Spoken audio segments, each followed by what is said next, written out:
Corona के समय की जिस खबर की अब तक आशंका भर थी वो सच्चाई के और करीब पहुंच गई है। WHO ने ऐलान कर दिया है कि कोरोना की तीसरी लहर ने दस्तक दे दी है। हालांकि अभी ये शुरुआती स्टेज में है। डेल्टा वेरिएंट की वजह से बढ़ रहे कोरोना के मामले कम वैक्सीनेशन की वजह से गंभीर हो रहे हैं।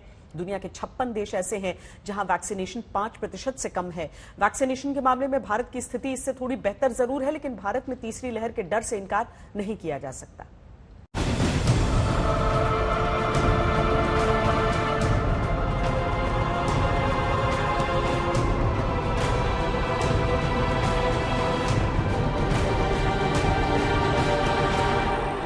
दिल्ली के कुछ बाजारों को फिर से बंद करने की नौबत ना आती अगर कोरोना के खतरे पर हम आगाह होते।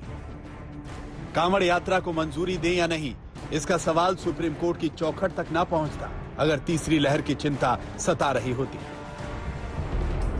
लेकिन कोरोना तो मौजूद है।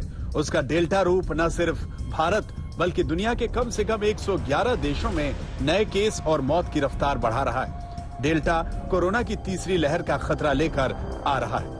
WHO ने कह दिया है कि दुनिया कोरोना की तीसरी लहर के शुरुआती स्टेज में पहुंच चुकी है।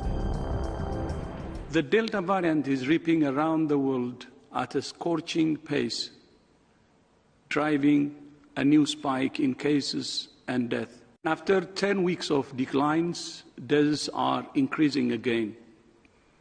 We continue to hear reports from all regions of the world about hospitals reaching capacity.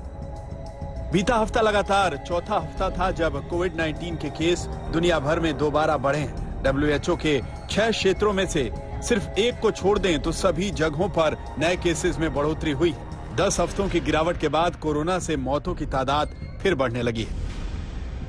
WHO के मुताबिक तीसरी लहर को ला रहा डेल्टा वेरिएंट बढ़ी सोशल मोबिलिटी के साथ साथ स्वास्थ्य और सामुदायिक सुविधाओं में कमी के कारण पैर पसार रहा है और इन हालातों में भारत जैसे देशों में तनिक भी चूक भारी पड़ सकती है।